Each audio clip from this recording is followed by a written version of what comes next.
Hey everybody, welcome back to the channel. Today, wait a second, wait. Oh my God, wheel come off, wheel come off.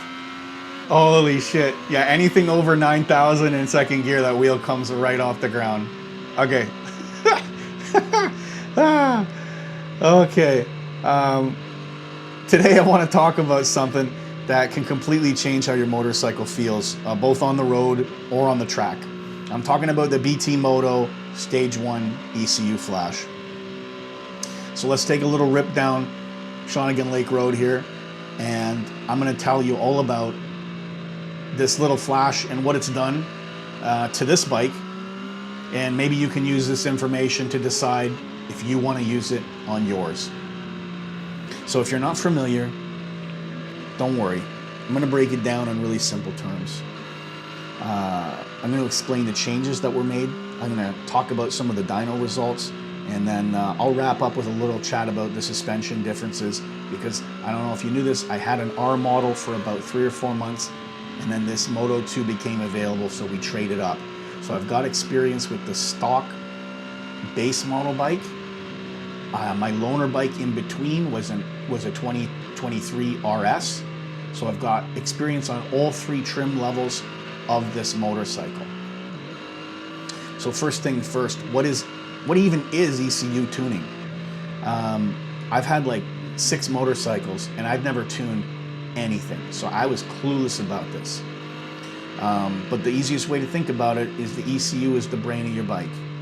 From the factory, your manufacturer is going to lock that brain down. This controls everything though. This is how much throttle you can use. This is how much fuel goes in, when the spark fires, how high the bike revs, and the top speed. Now, the factory settings that your manufacturer dishes out, these are going to be safe, reliable, and very emission friendly, but they're very restrictive in the process. The bike isn't giving you everything it has, and I don't know about you, but did you pay full price for the bike? Okay, I did. So that means I want the whole bike. I don't want 72%, I don't want 80%, I don't want 86%, I want the whole bike. So an ECU flash like this Stage 1 from Bren Tuning just reprograms the entire brain. The end result, we're gonna get more power. We got smoother throttle, and the bike just feels so much more alive compared to the stock settings. Now, don't get me wrong, the stock settings on this bike feel pretty good. But the biggest thing I noticed was the deceleration and acceleration was really jaggy in certain spots, especially in certain riding modes. We'll get into that in a minute. First off, I want to go over the actual changes, because this is where I think things get interesting. The BT Moto with their Stage 1 flash removes the throttle restriction. So I mentioned I had the R model. So the R model is limited to only 80% maximum throttle. And then the RS and Moto2 are respectively capped at 88%. So that's still 12% away from what you purchased. Now with the Flash, you're gonna get the full 100% throttle. It's the bike the way it should have been right from the start. Now they make some adjustments to the fueling and ignition, so this is going to change everywhere from 0 to 100% throttle. This means the bike makes more power everywhere, not just at full throttle, down low, in the lower revs and the mid revs where it really counts. You want to talk about some numbers, so depending on where you are in the rev range, we're looking at gains of anywhere between about 7 horsepower all the way up to about 17 at the highest point. So the bike feels way stronger in the mid-range, and especially when you're rolling on from lower RPMs, like when I'm coming out of some of these corners at 4,000 or 5,000, and I kick onto it at maybe 8,000, the bike just launches. One of the things that they do offer is a raised RPM limiter. Now with the R model, you're going to be limited to 10, 5, or 11,000 RPM. Now the internals of that engine are the same in the RS and the same on the Moto2. So technically 13.5 should be the limit. On the Moto2, that's what it comes with, so I didn't have them adjust that at all. But if you got a street triple that's an R or an RS, you can get a few hundred to a few thousand extra RPM, and it's going to be very safe on the internals, considering it's the same engine platform. Now, the benefit of having this rev ceiling lifted slightly, it's just going to give you a wider power band. You got fewer gear changes and just more fun.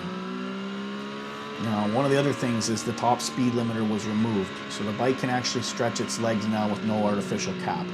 So for reference, with all my gear on, I weigh 104 kilograms, or let's say roughly 250 pounds, okay, ish.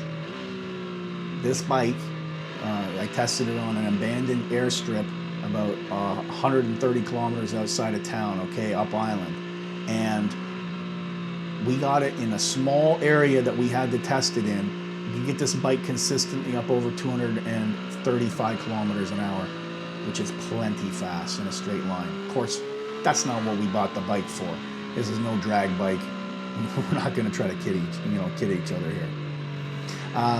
The cooler thing, okay, no pun intended, maybe pun intended, cooler engine temperatures. So adjustments are made so that the bike runs a bit cooler and more consistent. It helps in traffic big time. So the stock settings for this only have a small window of when this rad is going to come on to help cool things down. It's terrible. I don't know why they do it. I think it's an emissions thing. Once again, it's a lot of stuff that is a Euro 5 emissions based. That seems like a good idea on paper. It makes someone happy. Some politician gets happy about it. But ultimately, it really sucks the fun out of the bike when you stack all these different factors on top of each other. One of the most noticeable things I've seen is the smoother deceleration. So stock Triumph tuning, it cuts the injectors really hard when you roll off the throttle. It makes the engine braking feel jerky and overpowered. Now, this Flash, is the first thing you notice. You let off the throttle now, it's smooth the decel out. It just feels so natural. You still have engine braking. The engine braking is every bit as powerful as it was before, but that transition to decel, it just feels like smooth. Now, this is with the stock exhaust here that I'm running after the Flash. I'm still waiting for the race fit exhaust to come in the mail from the UK. So I'm kind of at the mercy of John over there. We're waiting for him. Come on, buddy, get that titanium bit put together. But BT Moto, they have tested a lot of the common exhausts and filters. So if you're running like the stock stuff, the ECU mapping works perfectly. The only thing that I was warned against was changing like the velocity stacks. The new 2024 Plus models, they have a different design velocity stack, and apparently it is too buku, not worth changing. Don't waste your money on that. So let's keep it going here. So a little bit about the hard numbers about this bike. On 91 pump gas, okay, the stock version of this bike puts out about 109 to 110 horsepower at the wheel, about 59 foot-pounds of torque.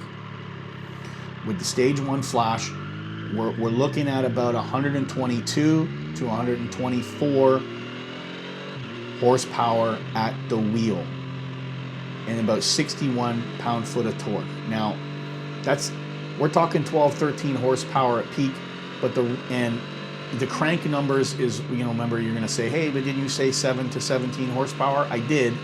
That's at the crank. Dynos don't measure at the crank. So what does the dyno say? It's about 13, 14 horsepower in the real world, okay? But the real magic is in how it feels. 10, 15 horsepower, it doesn't sound like a lot, but it feels like a lot, if that makes any sense. Stock, the power curve flattens out up top. It's made to hold the bike back a bit. So with the Flash, this flat spot's gone. The bike just keeps pulling, especially in second and third, fourth gear. Like, one sec here, let's get gas. Yeah, we got to get that premium. So with the Flash, you specify what kind of pump gas you're going to be using. I think they've got an 89, 91, 93, and 94 option.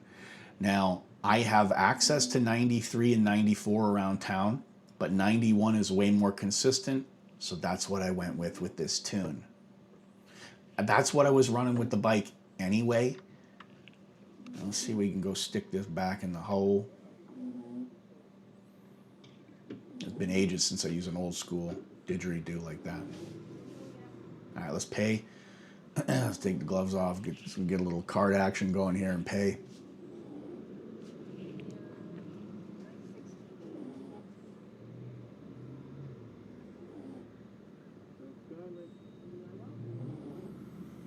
Yeah, this is a great little spot here to get gas. It's like way cheaper, like 20 cents cheaper than everywhere else in town, so.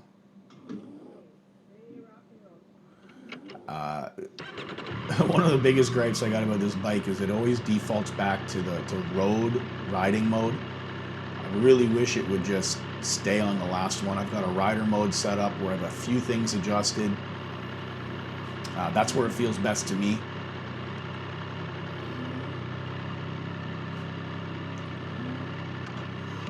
Let's see what this Jeep is doing. Hopefully this Jeep buddy lets me go here. Nice. All right, back to wide open roads here. So what's the real world impressions here, okay? For me, the Flash, it kind of transformed the bike, okay? Stock felt good, but the big things I noticed is that the throttle feels more connected. The mid-range is way stronger. And it just feels like the bike has more to offer in each gear range. So I'm shifting a lot less, and I'm downshifting a lot less into corners because previously there was a lot of dead spots in lower RPMs. So even if I just wanted to keep a stable throttle going through a corner in third, I couldn't properly do it. The bike was bogging down. Well, now it doesn't happen. It feels good. I feel it even with the stock exhaust. I think it sounds meaner since I did this tune. I have no evidence to provide to prove this, but to me it feels more snappy, sounds a bit more snappy. So before we wrap up and we just ride it out here, okay? Let's talk quick about the suspension. Because a lot of people wonder what's the difference between the RS and the Moto2 models, specifically when it comes to suspension, because the bike's frames are the same, electronics for the most part are the same in terms of the IMU. Now, the R model gets kind of a really basic RPM cluster. It's not that nice. To be honest, I don't care about the digital dash at all. They could have gave me a 675 dash from 2016 with a freaking needle, and I'd have been real happy. All right, just use a little button to change the ride mode from rain to full play mode, and that's all I really needed. But this is what we got. We got slow loading times, a little bit of a choppy menu. It is what it is. That's not what we got the bike for. I'm gonna play on an iPad. Get the fuck out of here, right? So let's talk about these suspensions. The R model that I had, it came with Showa. It was front and rear Showa, okay? It's a solid setup, it's adjustable, and if you're a lighter rider, okay, this isn't meant to be, if you're a lighter dude or if you're a lighter gal, you could probably be just fine with the R model. It's like plenty of fun, but for a heavier fellow like myself, and I'm not even that heavy, okay, like I said, rocking around about 6'1", about 240 pounds without the gear on, everything on, we're pushing 250. So it was too much for the R suspension. It was not compliant. I didn't really find that it was fitting the bill. Now, the upgrade on the front to the Showa big fist piston, and the rear gets the STX 40 shock. It is a big upgrade. Like, you just feel more connected with the bike. There's no doubt about it. Once again, no offense in between the models, but the RS does feel better in terms of that suspension upgrade. And that's what I noticed when I had the loaner bike. I had that loaner bike, it was fun. I took it for a few rips, and I could feel, even without dialing the suspension in for myself, like I didn't do a preload adjust, I didn't do a sag adjust, I just rode it as it was, and it immediately felt more compliant. Now, what we're on right now, the Moto2, you're getting premium Olin drippings, the front and rear, okay? You got an NAX 30 fork up front and a TTX 36 shock in the back. That's a lot of gobbledygook. What's it mean? This is race level suspension, okay? But here's the surprise. It's actually more comfortable on the street by a mile. Why? It's because this creme de la creme Olin's is just more compliant. It soaks up the bumps and it doesn't lose a touch of the razor sharp feedback, okay? Plus the adjustment range is way better, okay? Especially for a heavy boy like me, you get a little bit more bang for your buck, a little bit more adjustment to deal with the weight. So while all three bikes are plenty capable, the Moto2's Olin's, it just gives you the best of both worlds. I had the motorcycle shop adjust this bike to be track ready, so I got my very first track day coming up September 18th. I'm gonna be out in Cowie ripping it. And I think it's gonna be a super humbling experience. I've never been on a track before. I am nervous.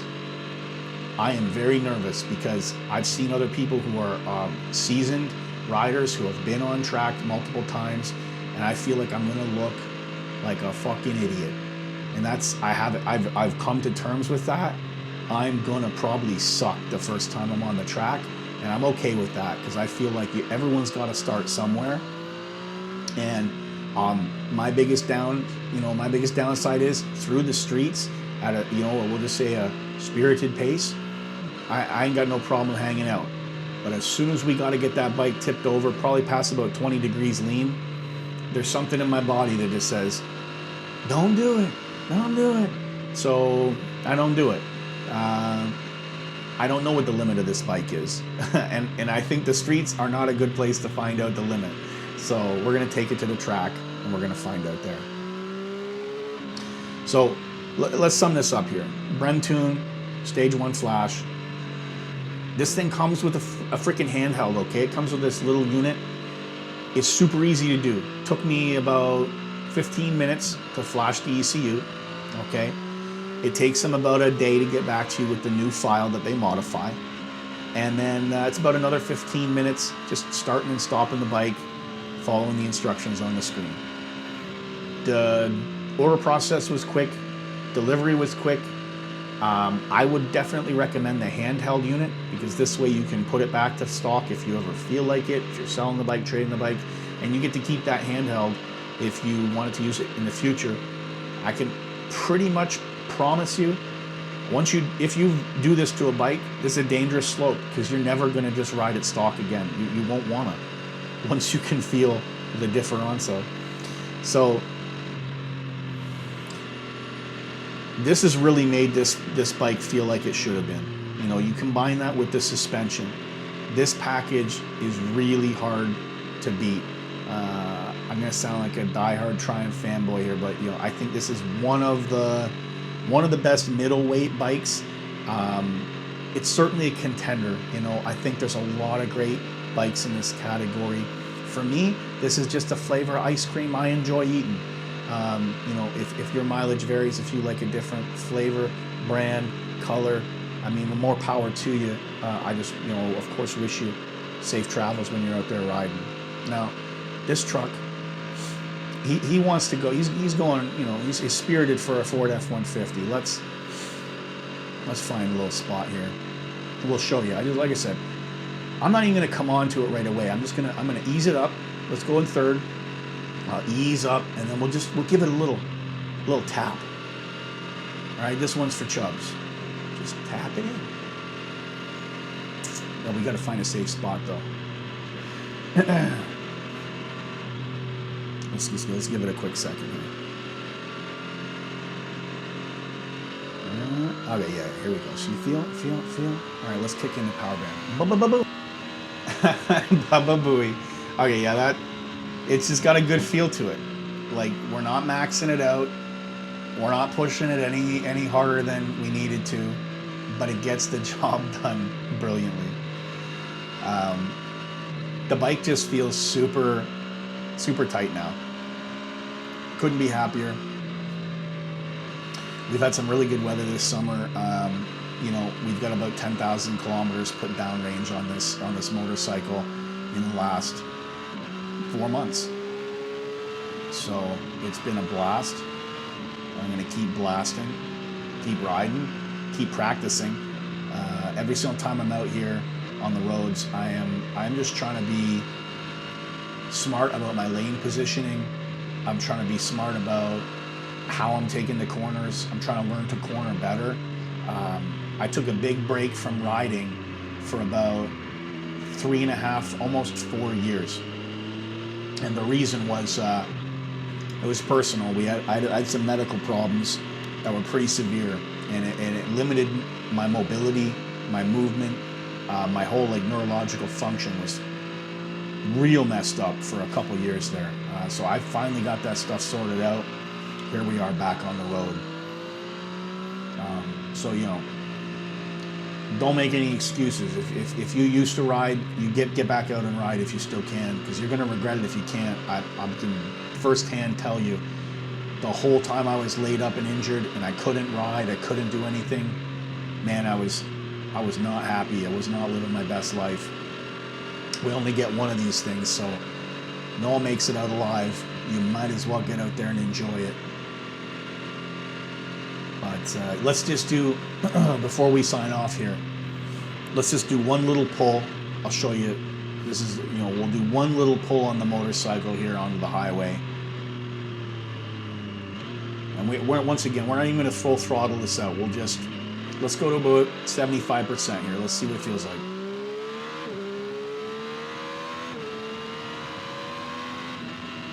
Ooh, yeah, that feels real good. That was about 75% at wide open throttle. Not even wide open. Real smooth.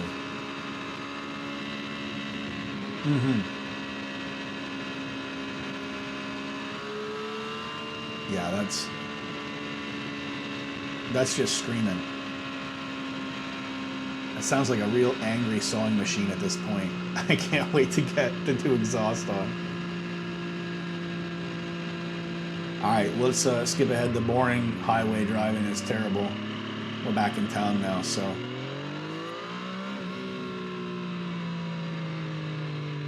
We're gonna head to one of the best places in the world. We're gonna head to a motorcycle shop. Let's practice the balancing situation here. Speed of reading, what, 4 or 5 kilometers an hour? It's pretty good.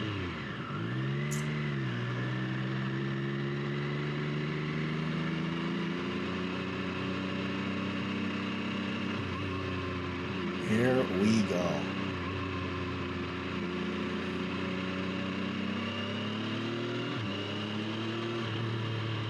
Yeah, at slow speeds, the bike feels way better, way smoother. It's in track mode right now, and I don't know if you can tell, it's not jerky at all.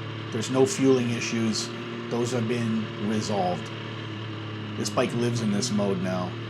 The only thing we leave on, we leave the ABS on, track mode. No, sorry, road mode, or like a sport mode ABS and a sport mode traction control. Other than that, beautiful. All right, y'all. Peace. How's it going, Dwayne? Good.